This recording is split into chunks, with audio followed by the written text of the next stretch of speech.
ইনকিলাব মঞ্চের মুখপাত্র ওসমান হাদি তার হত্যা চেষ্টা এবং তাকে মেরে ফেলার চেষ্টা নিয়ে সারা দেশ যখন তোলপাড়, তখন এমন কিছু বিষয়ের সামনে আসছে যে বিষয়গুলোর আগা মাথার লেজ বের করা মনে হয় খুবই মুশকিল। দোষারোপের রাজনীতি তো চলছেই, একে অন্যের প্রতি দোষারোপ, মানে রাজনীতিতে ক্রিয়াশীল যত অংশ আছে সেই ক্রিয়াশীল অংশ কেউ কারো কাছ থেকে দোষের বাইরে না। মানে শুধু তো ধরেন রাজনৈতিক দল না, এই অভিযোগের তীরে এক একজন এক এক দিক থেকে, বিএনপি, জামাতে ইসলামী, আওয়ামী লীগ, নিষিদ্ধ ঘোষিত সংগঠন বলা হচ্ছে, তারপরে আপনার দলের মধ্যে তো আছেই, মানে এইসব দলের প্রতি ইশারা ইঙ্গিত, তাদের প্রতিপক্ষদের অভিযোগ, আবার দেশের কথাও। এক পক্ষ বলছে ইন্ডিয়া করেছে, ইন্ডিয়া র করেছে, ইন্ডিয়ার র ইনভলভ, এটা নিয়ে অভ্যন্তরীণ কূটনীতিও খুব তোলপাড় হয়েছে। আবার যারা ধরি যদি ইন্ডিয়াপন্থী তারা বলছে না, এটা বোধহয় পাকিস্তান করিয়েছে, দুবাই চলে গেছে, এই হয়েছে সেই হয়েছে, মানে কেচ্ছা কাহিনী এমন পর্যায়ে গেছে যেটা বলার মতো না। তার মধ্যে দিয়ে আরেকটা নতুন ইস্যু সামনে এসছে। সেই ইস্যুটা হচ্ছে যে ওসমান হাদির আহত হওয়া নিয়ে রাজনৈতিক প্রতিপক্ষকে ঘায়েল করা, এবং রাজনৈতিক প্রতিপক্ষ দুই রকম। একরকম হচ্ছে দেশে যারা সামনে ইলেকশন করবে, আর একটা হলো ইলেকশনের বাইরের অংশ, আর তৃতীয় হলো দেশে যারা অন্তত সত্যকে সত্য বলে, সাদাকে সাদা বলে, কালোকে কালা বলে, সেটা বলতে গিয়ে যখন বর্তমান সরকারের বিপক্ষে যায়, সরকারের সুবিধাভোগীদের বিপক্ষে যায়, তখন তাদেরকে টার্গেট করা। ইতিমধ্যেই আলোচনায় এসছে, বিভিন্ন দিক থেকে অভিযোগ উঠছে যে সাংবাদিক আনিস আলমগীরকে যে অ্যারেস্ট করা হয়েছে, এটা কি ওসমান হাদির বিষয়টাকে অন্যদিকে নজর দেওয়ার জন্য? কারণ ওসমান হাদির এই ঘটনার পরে ইনকিলাব মঞ্চ বলেন বা এই ঘটনার যারা আছে দেশে দেশের বাইরে, তারা খুব চেয়ে বলছে যে হাদিকে টার্গেট করিয়েছে এই সাংবাদিকরা, মাসুদ কামাল, আনিস আলমগীর, এই সেইটা ধরে তাদের প্রতি, তাদেরকে এবার ঠেকাও, এই টাইপের একটা বিষয় দিয়ে এখানে একটা সুবিধা নেয়। এই সময় আমাদের সামনে আরেকটা খবরে যে কথা দাবি করা হচ্ছে, এটা আমার কাছে আরো বেশি মনে হয়েছে ডিয়ারিং। দেখেন, এর মধ্যে মির্জা ফখরুল ইসলাম আলমগীরের মতো দায়িত্বশীল রাজনীতিবিদ তিনি আশঙ্কা করেছেন হাদির ধরনের ঘটনা আরো ঘটতে পারে। আপনার ফটোকার্ড নিশ্চয়ই সোশ্যাল মিডিয়ায় দেখেছেন। বলা হচ্ছে যে তদন্ত সংশ্লিষ্ট সূত্রের দাবি কয়েক মাস ধরে পরিকল্পনা করে হামলাটি চালানো হয় এবং উদ্দেশ্য ছিল দেশে বড় ধরনের অস্থিরতা তৈরি করা। হামলার পরপরই পালানোর ছকও কার্যকর করা হয়। কিন্তু এর ভেতরে আরো কিছু বিষয় উঠে এসছে যেগুলোর দিকে আমার নজর উঠেছে। পুলিশের সোর্স ধরে উল্লেখ করা হচ্ছে ঘটনায় জড়িত হিসেবে পর্যন্ত 3 জনকে শনাক্ত করা গেছে। তাদের মধ্যে মোটরসাইকেলের পেছনে বসে গুলি চালান ছাত্রলীগের নেতা। প্রথম আলো পত্রিকা স্পষ্ট তাকে বলছে যে ছাত্রলীগের মাত্র, আমরা স্কিল ধরে নিব সে ছাত্রলীগের পলিটিক্সের সঙ্গে ইনভলভ, তাই তো? প্রথম আলোর কথা যদি আপনি বিশ্বাস করেন তাহলে আপনাকে এইটা বিশ্বাস করতে হয়। আমি যাব আলোচনাটায়। ফয়সাল করিম মাসুদ ওরফে রাহুল, চালক ছিলেন আলমগীর শেখ। ঘটনার আগে হাদিকে অনুসরণকালে এই 2 জনের সঙ্গে আরো একজন ছিলেন, তার নাম রুবেল। তিনি আদাবর থানা স্বেচ্ছাসেবক লীগের কর্মী বলে জানা গেছে, মানে স্টিল নাও স্বেচ্ছাসেবক লীগের কর্মী, নিষিদ্ধ ঘোষিত সংগঠন তার কর্মী, সেরকমই তো বোঝা যায় পত্রিকার রিপোর্ট থেকে। আসেন পর্যায়ক্রমে আমি বলি আপনাদেরকে। হাদির বিভিন্ন গণসংযোগে এই 3 জনকে একসঙ্গে থাকার ছবিও পেয়েছে আইন শৃঙ্খলা রক্ষাকারী বাহিনী।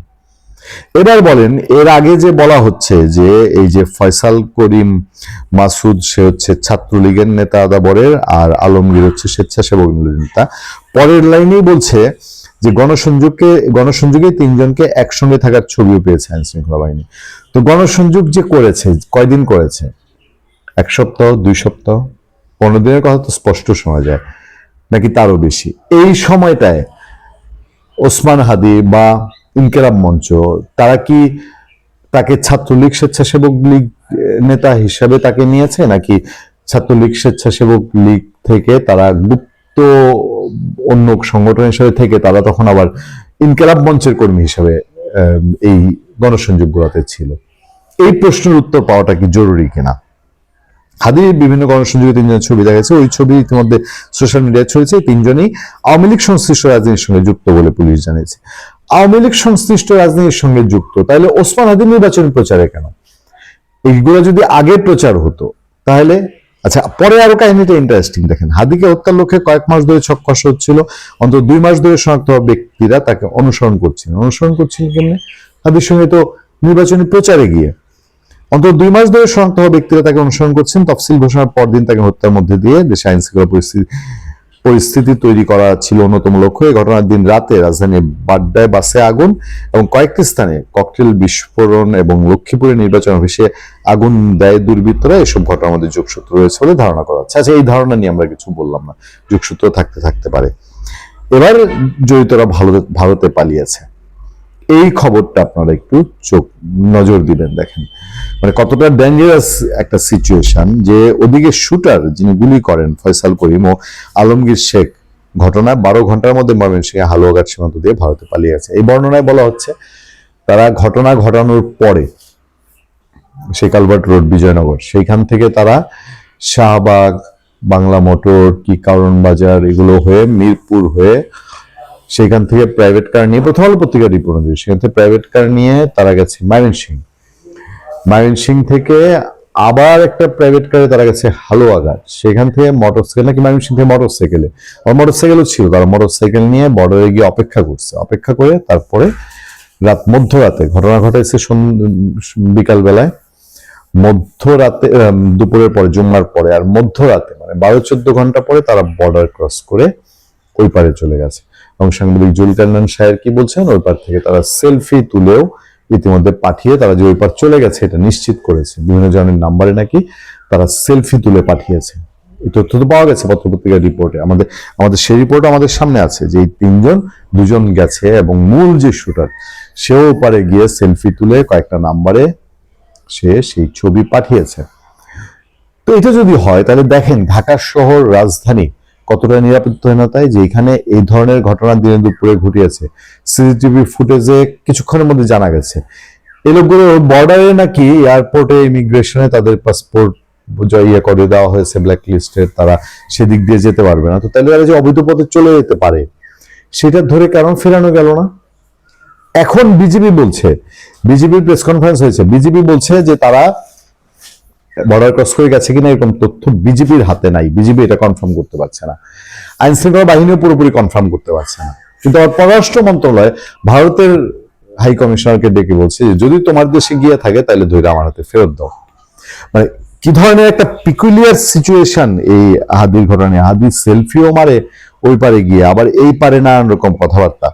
সংশ্লিষ্ট সূত্র জানায় আটকের পর জিজ্ঞাসাবাদে ওই যে হালুয়াঘাট বর্ডার থেকে 2জনকে গ্রেফতার করা হয়েছে। সঞ্জয় চিসিম ও শিবিরন দিউ, নাম শুনে যেটুকু মনে হচ্ছে তারা হাজং হতে পারে, গারো বা হাজং, ওই দিকটায় তো হাজং বেশি, হালুয়াঘাটের দিকে গারো আছে, তো গারো অথবা হাজং সম্প্রদায় তারা বর্ডার থেকে লোকে পার করে। এটা বাংলাদেশে আওয়ামী লীগ সরকার বিদায় হওয়ার পরে এটা রমরমা ব্যবসায়, এটা বর্ডার, আমাদের বাড়ি তো ওই বর্ডারের কাছাকাছি, আমরা এগুলো শুনি নানান সময় যে বর্ডারের কিছু মানুষ এগুলা বাঙালি আদিবাসী সবাই মিলেই তাদের এটা খুব গরম ব্যবসা, আঙ্গুল ফুলে কলা গাছ হয়েছে, যে যা দিয়ে পারে 10-15-20 হাজার থেকে শুরু করে 20-40 লাখ টাকা পর্যন্ত ওখানে নাকি দেন দরবার হয়, কন্ট্রাক্ট হয়। পত্রপত্রিকা বিবিসি রিপোর্ট করেছিল যে একদিন পার ডে এমনও লোক গেছে পার হয়ে যে একদিনের জন্য 20-40 হাজার টাকা খরচ করে।